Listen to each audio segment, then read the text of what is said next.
How you guys doing today? Good? Yeah. It's a beautiful day, right? Yeah.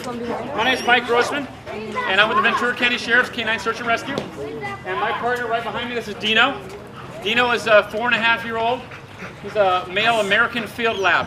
Can anybody tell me the difference between an American field lab and an English lab? Anybody know the difference? Reindeer. What's it? Reindeer. Reindeer, that's one. Anybody else know the difference between the two dogs? Really easy to tell an American from an English. You guys know the term blockhead?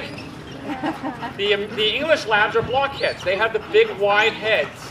The English lab, a lot more cylindrical, a lot thinner, longer nose, and they're very lightweight in comparison. My dog's only 65 pounds and he'll never get heavier. I don't care how much I feed him. He's so energetic and he works so much and he runs so much, they keep their weight off on their own. So Dino is taught in 2 different languages. He's taught in English and he's taught in German. And I'm going to take his leash off really quick. And of course it got stuck on here, so. Ouse. Ouse. Bear with me. Hey Ernie, can I grab his leash? Put your dog down. Down. What's this?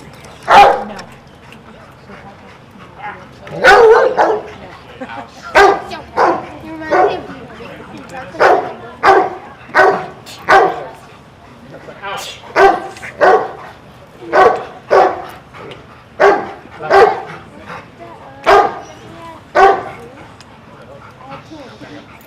Flex. All right, sorry about that, guys. House. Dino is taught, like I was telling you, in 2 different languages. He's taught in English and he's taught in German. Left. All his obedience commands come in German. Therefore, when we're walking through crowds, I still have control, and no one else should. House. All his search commands come in English. So therefore, if I got injured, my dog's not down. He can still be used by anyone on our team. This dog, the great thing about labs are they're loyal to one. Anybody know who they're loyal to? Who is it? their master. Their master? Not correct. Not correct at all. What is he loyal to? Time's up. What are they loyal to? Whoever yells the command. No. Come on, Whoever guys. pets him, loves him, What are they? feeds him. Not feeds. Nope. Pets him, loves him. Come on, guys. You guys are thinking way too hard here. Loyal to this. This is this only. Okay? And I can prove this. I'm going to put my toy away. Ernie, slap your toy on the ground. And you can see my dog doesn't care. He goes over to You're okay with him. He doesn't care. It doesn't matter. House. Let's. 9. He only cares about the toy. The dogs are relatively calm all the time. This is calm to me, by the way, just so you guys know. This might seem a little excited to you, but to me this is calm. The American Field Lab is a very energetic dog. I'm giving you a little bit of history about the dog. They're a hunting breed. This is all they care about, is the hunt. They care about the toy and only the toy. When they're young, under a year old, all they care about is food. When they hit the maturity level, about a year, this becomes life. This is their paycheck. This is like going to work and getting the big bucks right here. So you'll notice that when Dino wants to play, he goes like this. Now if I give him a command, he'll bite it, he'll play with it, we can pull him around. He can't have the toy unless I give him a command. Super strong. Oh!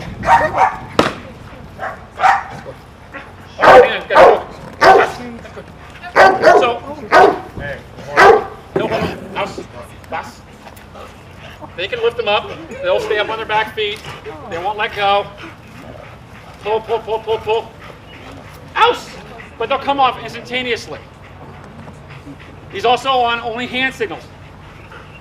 He doesn't have to have verbal commands. All of our dogs, with the exception of the Bloodhound, is trained on nonverbal and verbal stimulation as far as commands. Yes? I thought they were only ones of the ones who rub them on the belly. That's not a working dog. A working dog will take your hand off to get that toy. That's all they care about. So I'm going to go ahead and show you a little bit of basic obedience. You can see the basic obedience right now that he's doing. Every dog has to have this, except for the Bloodhounds. The hounds are the only dogs we do not teach obedience to at all. Primarily because they don't even know their name. Literally, they don't know their name. You go, Roscoe. My dog, I have a hound. His name's Roscoe. Roscoe, he's looking the other way. Roscoe, Roscoe, Roscoe, down. Roscoe, sit. Roscoe, down. Won't even look at you. And then you go, Cookie. And he goes, huh? Cookie? Oh, I'll do anything for a cookie. That's different. But that's how the hound dogs are. That's why they take 2 years to train. These guys take 6 months to 8 months to train. All of our dogs were certified before their first birthday. I'm going to show you some basic obedience. Everyone you can see, he's on a down, he's on a stay, he can't leave. I can walk around, ow, 9. So, he knows he's in a demo right now and he can get away with murder. Light. So now I should be able to walk around. Check things out, say hi to everybody, meet and greet. Anytime I want to Rico. Unfortunately, his alert is to bark. That's why he barks all the time. Simple. Just a simple heel. Down. Every time I come to a stop, I should sit. Back him up. Push. Close. Close.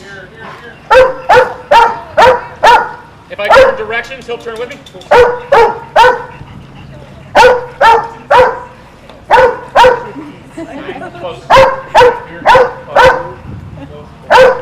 House. That gets annoying really fast. Everybody says, don't you like having him in the car? And I said, no, because his face is right here next to my ear behind me, barking the whole time. So that's some basic obedience that the dogs have to do. It's a requirement by all of our dogs. I'm going to put the bean away, and we're going to show you guys some scent work, some detection work.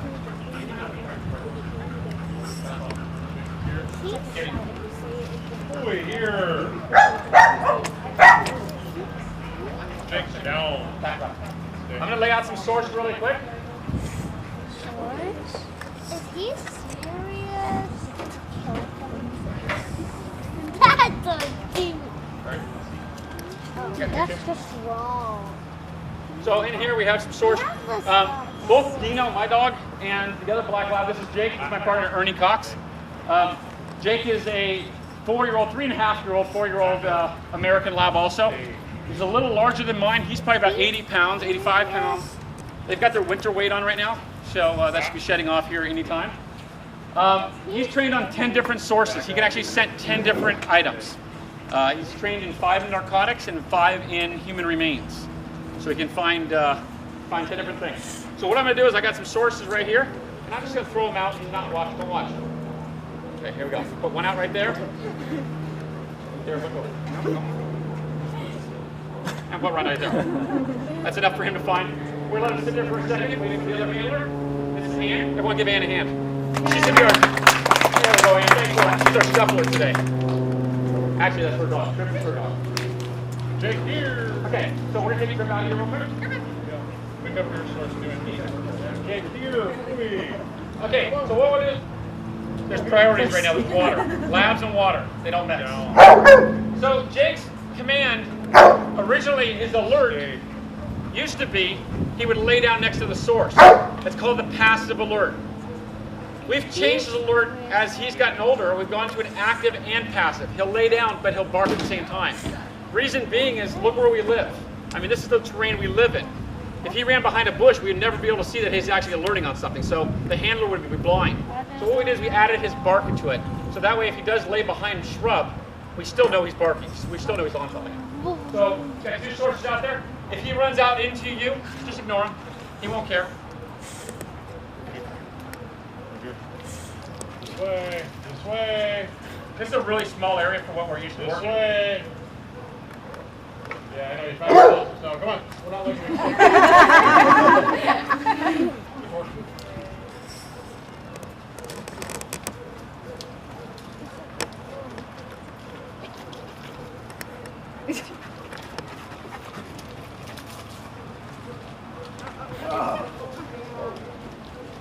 Oh my God. Okay, he's broken. Anybody want to buy him?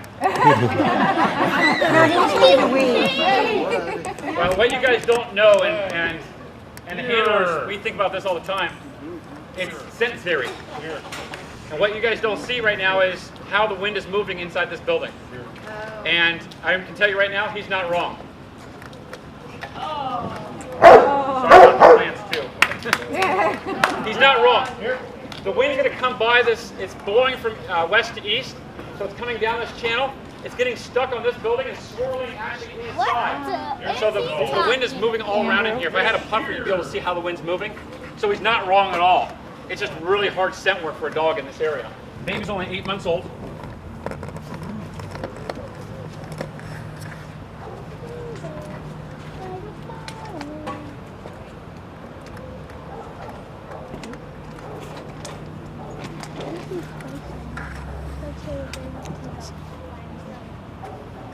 Okay, so we got 3 sources out. One right here, one right there, one on the far side. This is an explosive dog. This dog's actually trained to find mines and bombs and guns. Ready? He's only 8 months old, so he's just a baby. He's been doing this since he was 8 weeks old. We all started him at 8 weeks. Every handler has their own startup ritual. Right now, she's going to stand in front of him, over the top of him.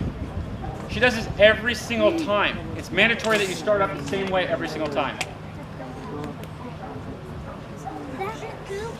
He has no obedience, by the way, just so you guys know. So let him work. This way. Okay, go check out the library for a while. Oh, there's one. We found that one. And he sits in a nice quiet sit. So you notice the difference between the bomb dog and the dope dogs. They're different because the bomb dog has to remain calm. So when he sits, there's no bark. It's nice and stale. It's just real calm sit. One behind.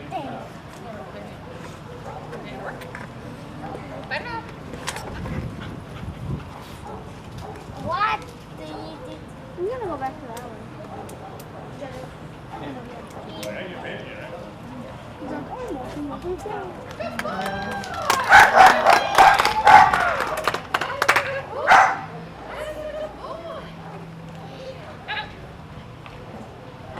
Now, Trip has not been through obedience school yet. He's actually in the class right now. He's still got 4 more weeks.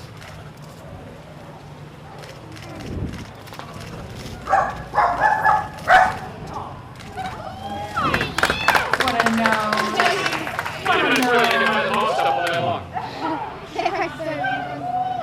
Any questions, guys, about that? Yes. It's the number one question I love answering. Why do we have males over females? It's a simple thing. Every guy here can understand. When you get your voice raised at a female, they go like this. It's the same thing with a dog. I can yell at my male all day long, no! And he'll just be like, oh, sorry. It's like work to get back to work. A female dog with a male handler has a tendency to shut down. When you come down hard, no! They go, really? I'm done. And they go back to their car and hop in the car. And they're like, you know what, maybe next time I'll do it next time. So we tend to use male dogs, male handlers. Female handlers can use either one by choice. Typically, the male working breeds are dumb. I mean, I hate to say that, they're not dumb as real dumb, but they're harsh-headed. So they can handle a lot more corrections and get a lot more work out of them. Female dogs tend to be a little softer usually, not always. Typically they're a little softer, they're smarter, so they work more methodically, but they're also more sensitive. So you gotta be careful, guys for any size coming down on a little girl for doing something wrong, she might just shut down and say no. Actually, that's male dog. Really soft dog. Yellow hens would be like, Yeah, Trip is a soft, very soft male. So it's a good thing for the female handler because Bernie Stowe would put him in his place. Yes. I can take any one of you guys right now with a 7-week-old puppy and pick out the prime dog. Because all their characteristics are shown at 7 weeks. I can tell you what dog will be a working dog, what dog won't be. We have simple tests, I'll tell you right now, for all you guys think about buying dogs, best test in the world, never. You have a 7-week-old puppy. Just take it in your hand, create it like a football, with your head in your hand, upside down on the back, and hold them upside down like this. Just hold them. See if they squirm or fidget. If they're relaxed, they just put the ball they're like, okay, I got total trust in this guy holding upside down. Take that dog home. Because that's a confident dog. That dog wants to be with you. If your dog flips upside down and they start squirming about flipping over, it's not a stable dog, at least for working dogs. It wouldn't be stable. We need a dog that's calm no matter what the scenario is. So that's one of our tests, one of 5 tests we do on dogs. And we do it all 7 weeks. I have to tell you, that's what we take the puppy that we have for years. It just happened. What else? I feel over dog. I took the dog. I'll tell you right now, it doesn't matter to me if it's working dog or home dog. I own dogs also. I did the same test on all my dogs. Okay, they're good. I mean, that's just how I do my test because I want a stable dog at home, especially being around the working dogs. The working dogs are typically a little more arrogant and a little bit more dominant. So you want a dog that's well tempered that doesn't try to fight the dominant dog. But it also depends on the person. I was a Doberman and Rottweiler rescue, and well, if there were puppies, if the puppy wasn't ready to go with that person and with someone else, they'll just be, oh. You know, I hate to say it, a lot of it is experience too. I've been doing this now for like 13 years. I can walk up to a dog and it doesn't really matter the dog, they all show respect right away. Just because I come off as a more dominant and I don't care what the dog thinks. So, and same thing with Ernie. When we walk up to a dog, the dog usually submits right away. But that's just our characteristics of how we're dog trainers. But you're right, if you're apprehensive anyway, the dog might run all over you. So there's no set standard. I just know that when our breeders, we go to specific breeders, out of those dogs coming out of a litter, if they have 8 pups, I can guarantee 7 of them are going to be working dogs anyway. I mean, their standards are that high from the breeders that we use. So, any other questions, guys? Yes. You know what? Because we hand-pick our dogs, all of our dogs go. Every dog is going to be a working dog. I can go to guarantee our breeders. I can pick out because we always get first choice at the pit. So what I mean is, where do the breeders' other dogs go? Oh, they go to hunting because remember we're going to a hunting breed, so they get taken by hunters out in Texas and everything else. So they're all used. So they don't go to the same bomb or whatever they're looking for? No, when they're fully trained, in a real world scenario, they wouldn't. You'd close the whole area down and evacuate everybody, and that would be you bring in a bomb squad for that. So no, the dog would never go back to the same bomb. Good question. Any other questions, guys? Yes, sir. What would happen if the bomb dog sat on near the bomb and the bomb blew up? That wouldn't be good. That would not be good at all. You know, you got to remember the handlers are trained to read the dogs before they even alert. So there's cues that the dogs show us, and that's the job of the handler, is to read the cues. So not only are we watching wind direction and environmental safety, but we're also watching the head and the tail of the dog. Because the tail does different things when the dog's in scent. If we notice the dog's in scent, the temperament of the dog's going to change. The handler's going to change his approach to how he finds it. He might not ever make it to the bomb. The handler might pull the dog out prior to him ever making it to the bomb because he sees the temperament change. Our dogs don't have to get on top of something for us to know it's there. We know it's there before we get there. So, you guys saw how he's running and all of a sudden his head snapped. We call it a head pop. That's what we look for. We look for those signs. When their head pops, that means he's in scent. At that time, that handler, a good handler, would call his dog back to him. He wouldn't let his dog go all the way to the bomb because you never know. So it would be better just to call the dog back, bring out a team that's equipped, that's ready to handle that situation. That's how we would deal with that. Any other questions? Yes? So in this area, how many trained dogs are there like that? And how often do they actually work live situations? All of us are on a 24/7 call. There's 14 handlers. 2 of them are support, so we're working 12 dogs on average. It all depends on the time of year, really. I hate to say that, but it depends on the time of year. Summer's a busy season for us because everyone's out and about and more active. So when you start talking about rescues, mountain rescue and stuff like that, summertime's really busy. Winter's always really slow.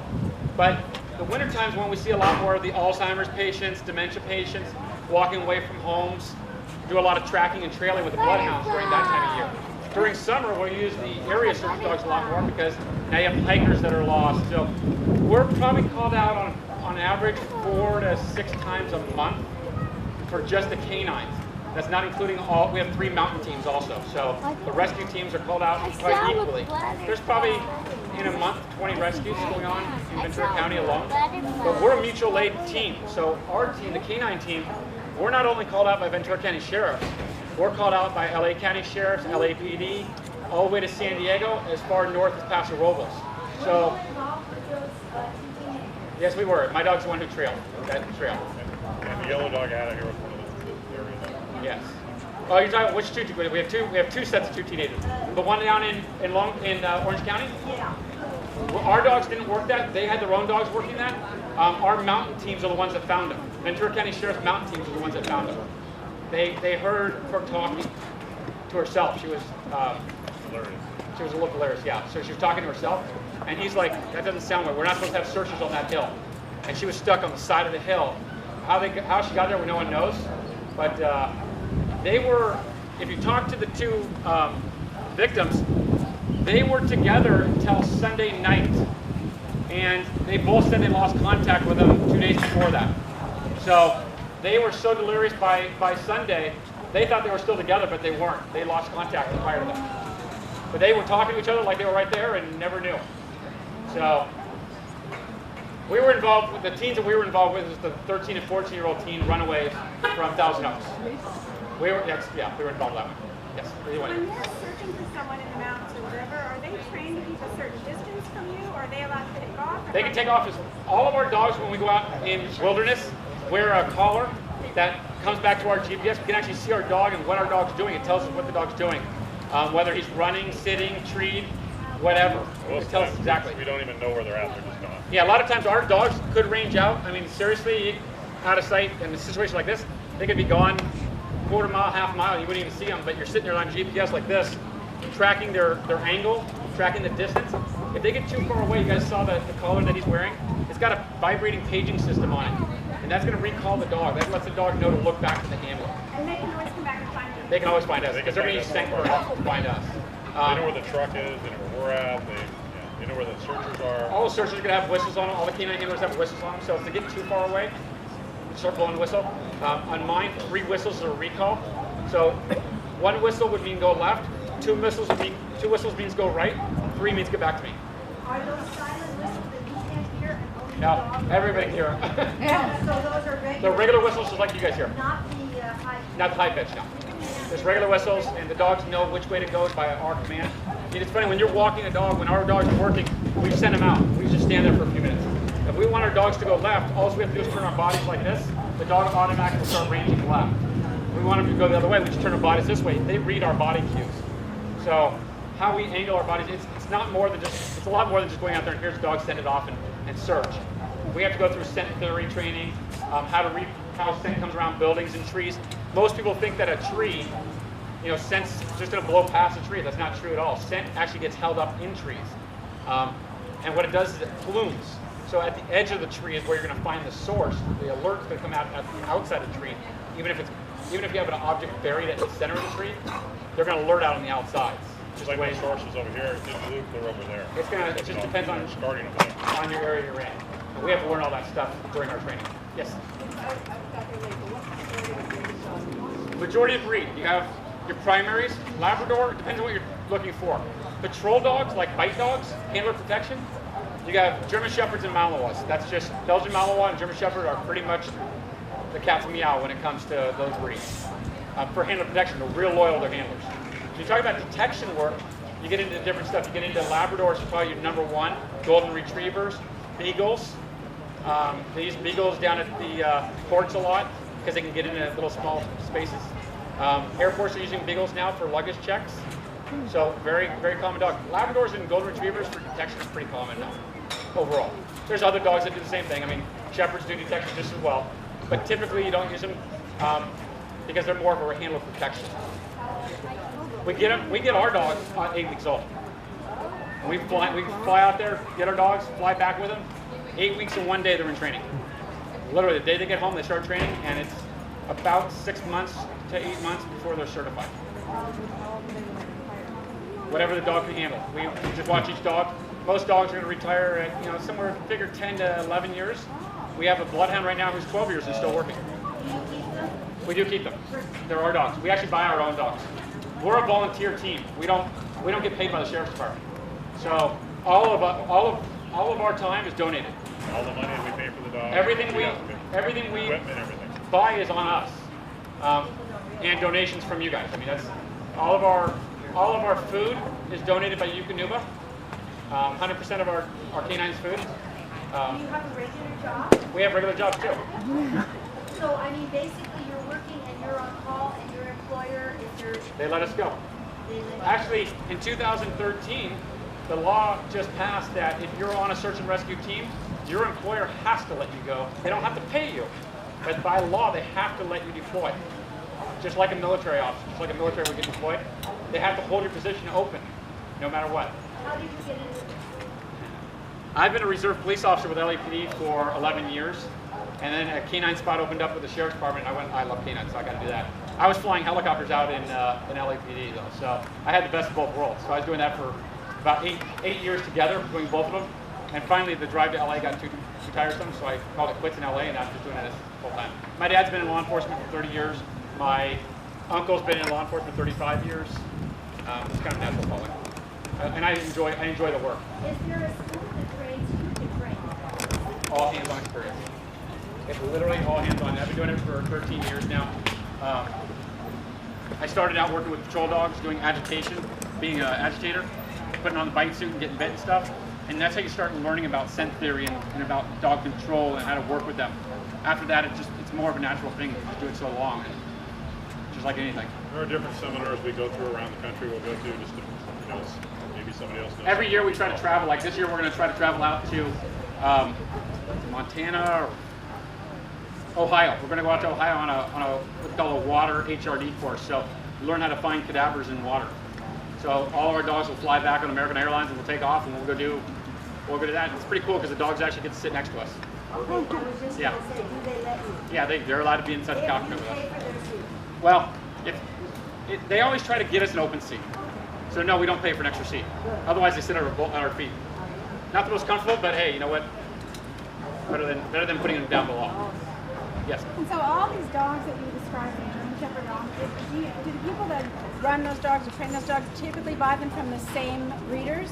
No, there's so many breeders all the way, all the way to Germany. But specialty And Czech. breeders, do they specialize? Yeah, in they that? specialize. The dogs that we're looking for, the dogs that nobody else wants, we get them from one of many different breeders that are specializing in law enforcement breed dogs or hunting drive dogs. One out of probably every 150 dogs can actually do the work. So it's not like I can just go pull anybody's dog out and say, hey, let's train this dog. It doesn't work like that. Ernie and myself probably evaluate close to a few 300 dogs a year, and you get a handful of dogs that actually will do it. So it's not one of those things. It's a real specialized thing to do. Really, there's two things: drive and focus. The two things you have to have for a working dog: the willingness to work for this toy and only this toy, and not care about anything else. Hours and hours and hours. I mean, we call this the personal babysitter, because I can take this, I can go up to my yard, my dog's out there, you want this, throw it over the fence to my neighbor's house. I can go in my house for 2 hours, my dog will still be trying to find a way to get over the fence to get in their backyard. Or don't worry about chewing up. Yeah, or he'll jump the fence, finally get over and actually be over there hanging out with them. So it is a personal babysitter. So it's that drive, it's that willingness to work for this that we want. And the focus, you can see it out. You guys can see it when I first started, he didn't care at all. As soon as I slapped like this, they get on high alert. That's the drive and focus we're looking for, that willingness. Because you got to remember, when you're out there at 105 degrees weather and you're looking for little Sue, who's been lost for 2 days, what's their motivation? There's no scent out there unless you're on victim, but they still have to be motivated enough to keep working. What's their motivation? Well, they know at the end of it, this is coming out of my pocket. So they know that if we work for 2 hours at 105, eventually they're going to get this toy, and that's all they need. That's the drive we're looking for. And most dogs. What's so special about that? This toy? Absolutely nothing. It's synthetic fire hose. That's all it is. They only get to play with it when they make a find. Our dogs aren't like typical dogs at home. Our dogs don't ever get to play with this toy unless they're working. This does not come out at home. We don't have tennis balls laying around the house. We don't have. Do they have other toys? No toys at all. They're not allowed to have any toys at home at all. This is a working dog. It's not a home dog. The only time you get a toy is when your job is complete. So it's just like, that would be like me telling you when you go to work, I just lay out $100 bills around the table. Well, no, because then what would be the point of working? You would just grab the hundreds and walk out. It's the same theory for the dog. The dog only gets paid, he only gets his paycheck when he does a job well done. It could be obedience, it could be finding. It could be whatever, yeah. It's not just a fine. I mean, we use the toys, all the time during demos and play. As long as they're working for me, they're deserving of the toy. But no, we don't ever leave them at home because that's called self-rewarding. And it teaches the dog you don't need me. It makes the dog break contact with their handler. And the last thing we want is we want the dog working for me, not for himself. Hence why we can get in a whole different thing about free feeding versus demand feeding. I put my dog's food down every day at the same time or relatively close. So he knows that the only person feeding him, my wife doesn't feed him, my kids don't feed him, I feed him. Everything comes from me so that he can get this at the end of the day. So just a little bit different theory when you have a working dog as opposed to a pet. But otherwise, it's like having a pet. The first year, they spend a lot of time outside by themselves or in a kennel or working. And then after that, they're allowed in the house and they can come in and meet with the family. The first year, though, it's really all about work. So that they get the mindset correct so that their maturity level, when they hit the maturity, is all about business. But we love them just the same. How's that? They're still our pets. Don't get us wrong. They're still our pets. Well, let's just say this. Our dogs they eat before I do when I get home. When I come off a call, I don't care if it's 3 in the morning. They're getting fed before I get fed right away.